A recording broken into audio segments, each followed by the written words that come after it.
Hello and welcome to this edition of A Conversation With. I'm Jim Marshall of the New Bedford Cable Network, and joining us again via Zoom, Professor Glynn Williams of UMass Dartmouth, who is an expert on what we're watching on a nightly basis here over in Ukraine and Russia, is this war that has been going on now for almost 2 months.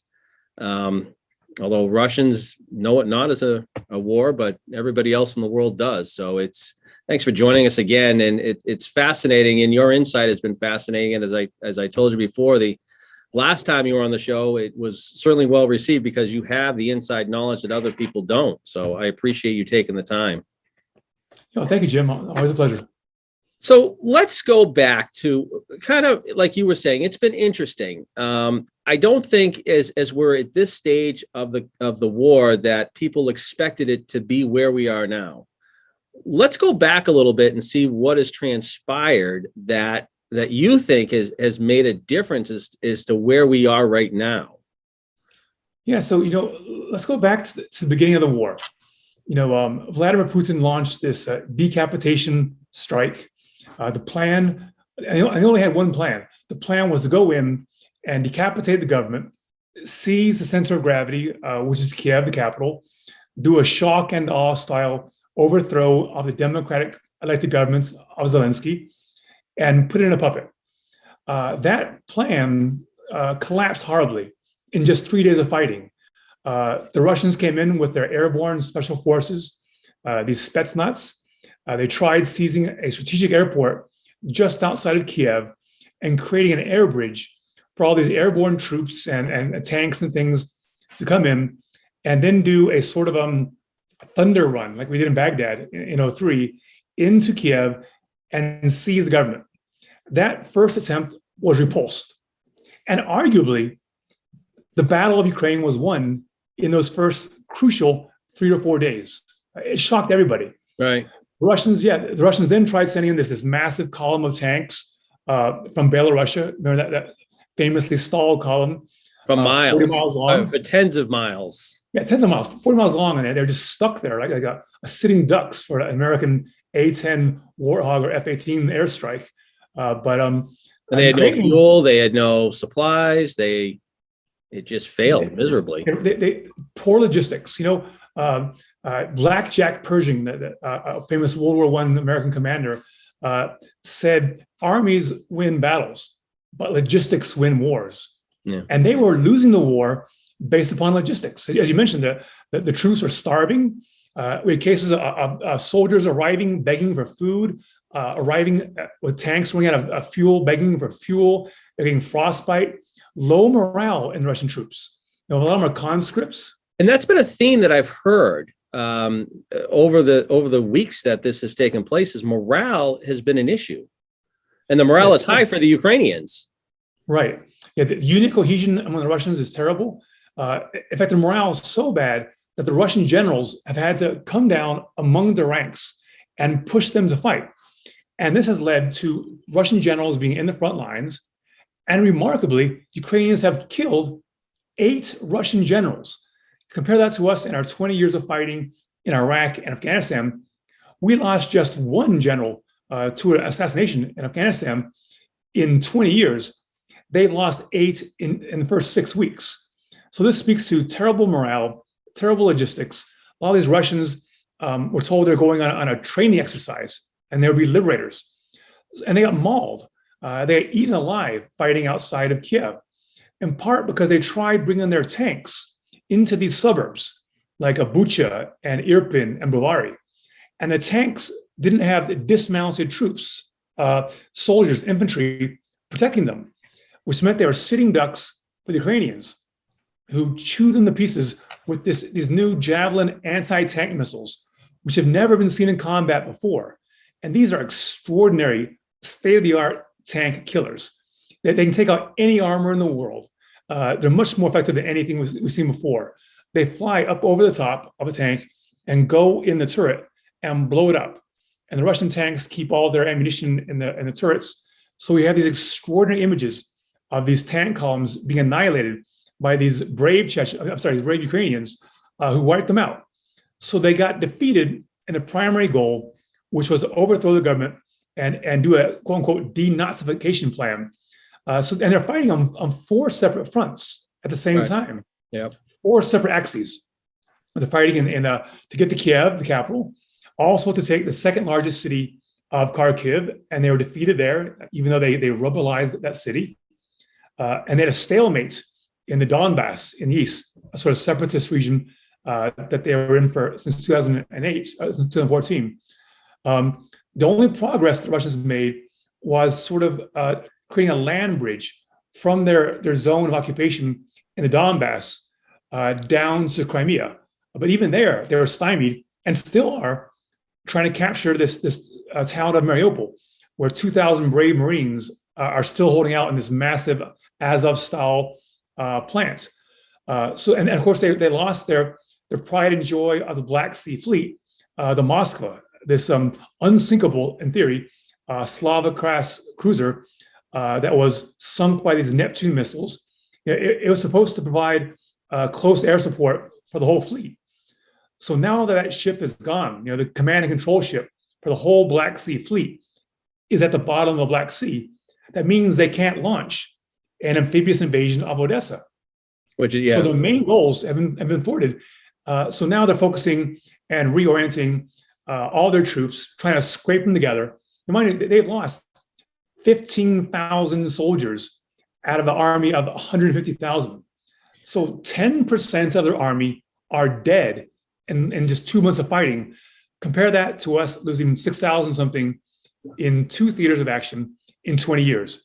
They lost more troops fighting in Ukraine in 6 months than they did in the entire Afghan war in the 80s. My understanding too is, they can bring more in, but how much more troops can you bring in? And then you're leaving yourself vulnerable in other places. Well, and they can't bring that many more in. This is a peacetime army, by the way. They have not launched conscription. So they're running out of troops. They have plenty of armor. They have some more reinforcements, but not a whole lot. They have lots of armor, but few infantry. And of course, they haven't controlled the air. They have no air supremacy. Compare this to the Ukrainians. They have lots of fighters. We've seen something amazing with Ukrainians. Before the war, the Pentagon did this arithmetic. How many tanks does Russia have? How many tanks does Ukraine have? How many troops does Russia have? How many troops does Ukraine have? And we sort of war game this and said, oh my gosh, the Russians are going to walk all over the Ukrainians. And that's the same calculus Putin had, of course. Right. What happened was something we didn't bank on: morale. Ukrainians have stunned the Russians and stunned the world. They remind me of the Finns. In 1939, the Soviet Union launched an invasion of the neighboring country of Finland. They put in 600,000 Soviet troops into a country of 4 million. And amazingly, the Finns, zooming around on skis and throwing Molotov cocktails, which they invented to mock Vyacheslav Molotov, the foreign minister of the Soviet Union, the Finns defeated this behemoth Soviet army. The Ukrainians are today acting like the Finns. They're fighting nimbly. They're fighting in small units, and they have flexibility and determination, morale. Napoleon once said, morale is 3 soldiers for 1 of the enemy if you have it. Well, this gives the Ukrainians a huge advantage. They're fighting for their homeland, for their children, for their homes, for democracy. Whereas the Russians are fighting for what? Operation denazification? So the Ukrainians have run circles around the Russians. And right now, the trajectory for this war seems to favor the Ukrainians, who have the fighting discipline and the flexibility that this very rigid Russian army does not have.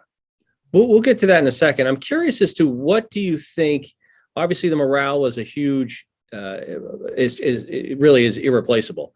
I'm curious though as to the tools that they had. What turned it to the Ukrainians? Because as you said, they didn't have enough tools and equipment at the start. So was it the U.S. and the NATO allies providing what they did that turned the tide? Yeah, in combination with morale, by the way. Right. Yeah, in that combination. Well, I think there's 3 deciding factors in this remarkable war, which no one saw this coming. The Ukrainians were predicted to collapse easily, and that Russians would put in a puppet government. Three factors changed the war. Surprising, morale that's defined by Vladimir Zelensky, that this president who's unified his people, his fortitude and servitude to his nation are simply awe-inspiring. That's why they've been able to kill so many Russians. They've taken out 2,500 Russian tanks and armored personnel carriers. Compare that to us in the Iraq War. We had about a couple dozen in the first war, our only tank battles. So this is catastrophic for the Russians. That's based upon morale, but also upon weaponry, as you mentioned. The Ukrainians inspired the world with their bravery and gave NATO the chance to mobilize. And also, I think these savage Russian behavior, these massacres of women who were raped and burnt alive. Right. I was going to get to Bucha, as a separate thing. The Bucha massacre. Yeah. When you have those images of over 1,000 civilians who were shot in the face, execution style, thrown in mass graves, it horrified and infuriated NATO.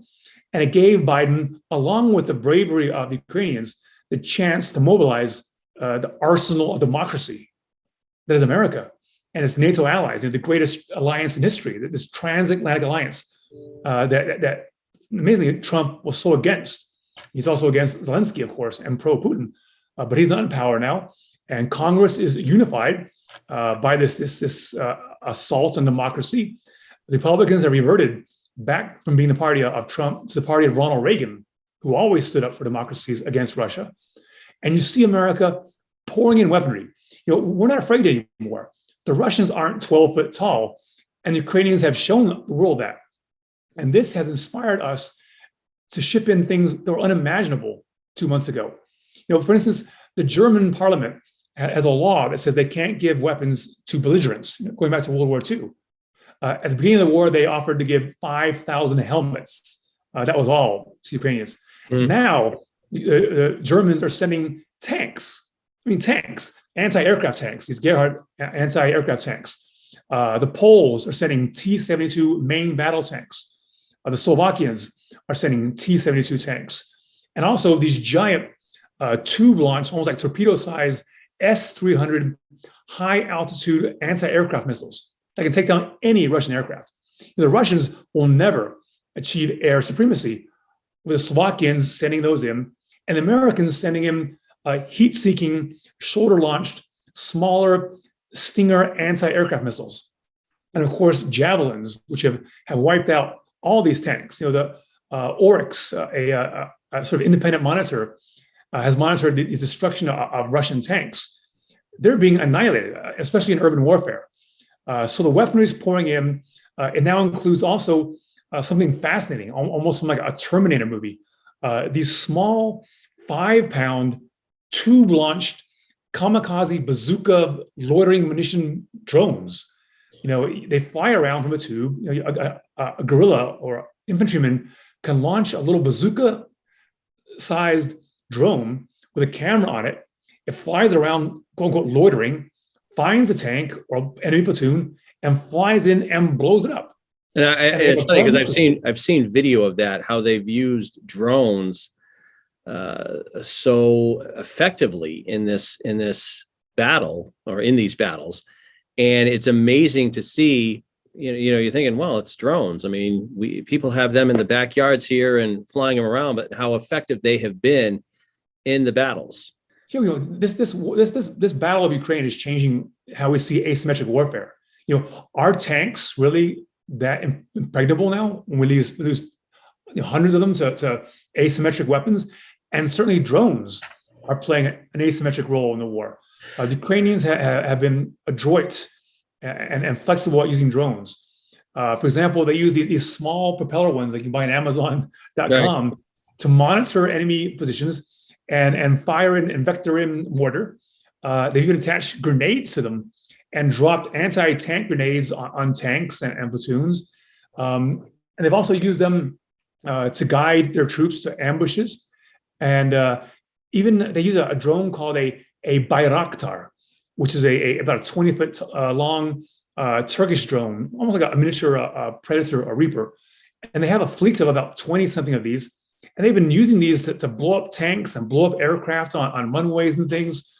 So they've been really skilled at using anything in their arsenal, from small quadruptor drones to drop grenades to these larger Bayraktars to Stingers to bring down even state-of-the-art Russian aircraft, like the most advanced aircraft fighter, the Su-34. They've been blowing them out of the sky, blowing away these Hind attack helicopters and Ka-52 Alligator attack helicopters.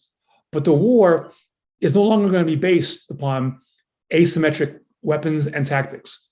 We're transitioning now from these neighborhoods around Kharkiv, the capital, the big city in the north there, and the capital of Kiev, to the Donbass.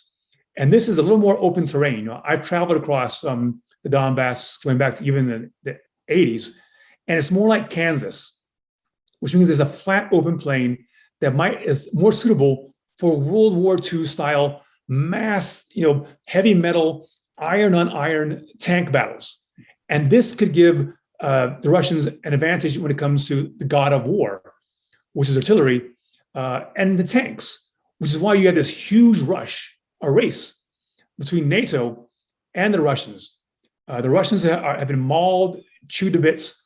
Their army is demoralized, and they're trying to scrape it back together and throw it piecemeal, put these units sort of ad hoc in the battle and throw them into combat quickly to seize the Donbass, this flat area where 90% of Ukraine's oil and coal and iron is. Well, it's good. Yeah, the eastern part, as I recall you saying, a lot of that is because they're a big wheat producer, grain producer, Ukraine. But you were also saying that a lot of the industrialism is in on the east side too, which I would assume if Russia takes that out, that's going to have a huge impact on things. Right, and that's why the Ukrainians are fighting so desperately for the Donbass. Donbass doesn't mean that much to the Ukrainians. Of course, the Russians. I'm sorry, they have their own giant country, but it's crucial for Ukraine. Ukraine needs a Donbass, and they need Odessa, their main port. 3/4 of Europe's arable land is in Crimea. They're a major exporter of wheat, so they need the Donbass to survive out in the east there, and Odessa. So there's a big race right now between NATO, the arsenal of democracy, to get heavy weapons for the first time all the way across this country. It's a vast country. We're trying to desperately get much needed heavy armor, also artillery, long range artillery, to these outgunned Ukrainians who've been fighting so well so far using asymmetric weapons like the Stinger and drones and the Javelin anti-tank missile. But now they need heavy weapons. And Biden administration just announced yesterday that they'll be sending $33 billion of aid, Lend-Lease they call it, almost like World War II, right, to Churchill and Britain. $33 billion of weaponry and supplies to Ukraine. And the number one thing in that supply chain will be howitzers. Howitzers basically means big cannons, portable cannons. These include cannons that can be towed by a truck, or even better, self-propelled howitzers, which means basically like a tank, only with a big giant turret on it, right, and a massive, massive barrel, which is a long-distance cannon that you can shoot and scoop. You can blast away at the Russians and then maneuver before their anti-tank radar finds you. You had mentioned something, and I thought this was interesting in that. So the U.S., you mentioned the $33 billion. The U.S. has given billions of dollars worth of equipment and supplies to Ukraine. And, I know some people say, well, why can't other countries do more? But as you were saying, the NATO countries, for the most part, are right around there. They can't necessarily give up their equipment because they're worried, and I guess rightfully so, that they don't want anybody invading them either. Yeah, that is a concern. But the Americans and the Brits have offered they call it backfill. So any weaponry or tanks that the Slovaks, for example, give will be replaced by upgraded versions. For example, there's talk now maybe of going back to the Polish offer to give MiG-29 Fulcrum jets to Ukrainians. They're already giving spare parts. If the Poles do give these jets, for example, the Americans will give them more advanced F-18s. So anything that these frontline countries are giving to the Ukrainians, and they're giving a lot. The Slovakians are giving their own tanks. Their T-72 main battle tanks are being rushed to Ukrainians. And ironically, now Ukrainians have more tanks than the Russians, because the Russians have lost so many tanks. It's like a graveyard of tanks for them. Right. And Ukrainians have seized so many of these Russian tanks. We have these images of Ukrainian farmers driving tractors with abandoned tanks. Right. Yeah. Yeah. So, I think we're seeing tremendous unity on the part of NATO. Putin never banked on that. Remember, Trump was against NATO. Macron came out and called NATO brain dead. But NATO's never been more unified, and is doing what it was created to do. And there are countries that want to, who previously weren't going to, now interested in joining NATO, which is kind of interesting that the neutral countries in the past are now looking to, well, they're a little worried and they want to join NATO, which Russia is not happy with. Yeah, Putin's so-called special military operation, of course, you can't call it a war because you go to jail in his dictatorship. His special military operation has unified a lot of amazing people. For example, the Ukrainians.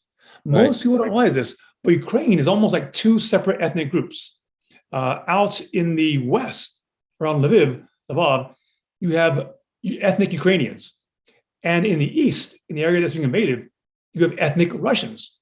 So towns like Kharkiv, which has been destroyed, the second largest city, and the famous Mariupol, which has been wiped off the planet, those are actually Russian towns. And there used to be this sort of movements in Ukraine where one election, a pro-Russian candidate would win the elections, and 4 years later, a pro-West, pro-Ukrainian candidate would win the elections. But now, Putin's slaughter, his butchery, his mass murder, they killed 20,000 people in Mariupol alone. The Russians killed them. Right. This has unified the two halves of Ukraine like nothing before.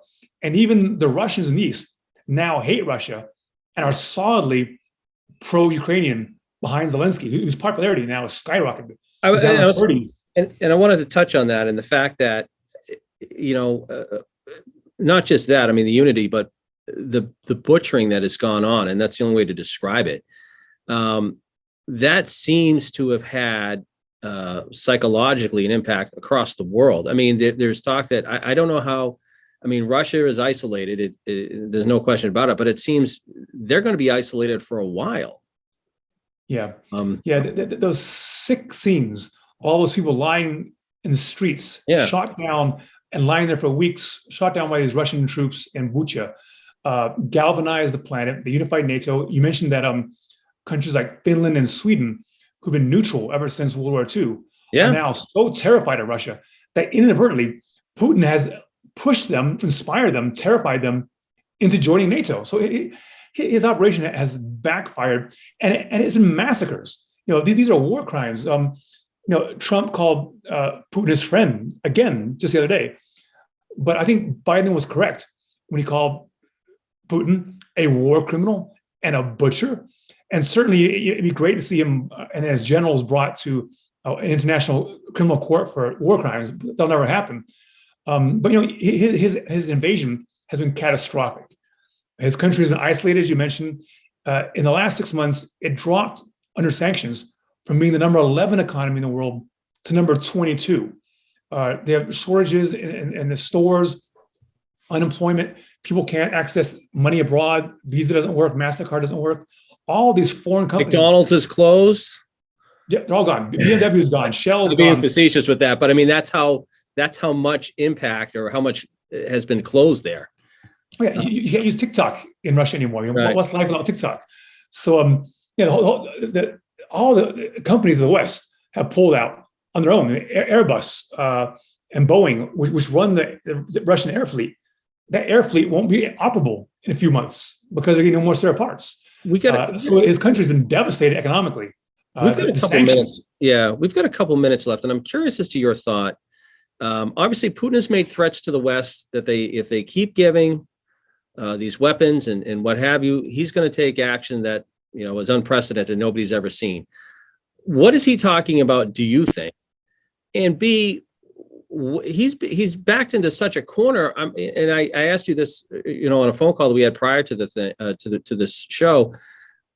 I'm curious about the Russian people. I just think that, and you had said there's some cracks there, that people are a little, people aren't happy in Russia because of what's going on. So I guess it's two questions. What do you think Putin will do? And what about the Russian people? Are those cracks beginning to show? Well, you mentioned, Putin's saber rattling, his threats. There's only two countries in the world that threaten nuclear war: North Korea and Putin. So essentially, Russia is de facto a North Korea now. That's how desperate they are. Will he, this desperate man, this angry, bitter, humiliated man who's been put in a corner, as you mentioned, will he use a tactical battlefield nuke, a low yield nuclear weapon to change the war in the Donbass, for example? I don't think in the cost benefit analysis that works well for Russia. Putin's goal here was to wipe out Ukraine as a country, to achieve his legacy, not to do Armageddon for the Russian people.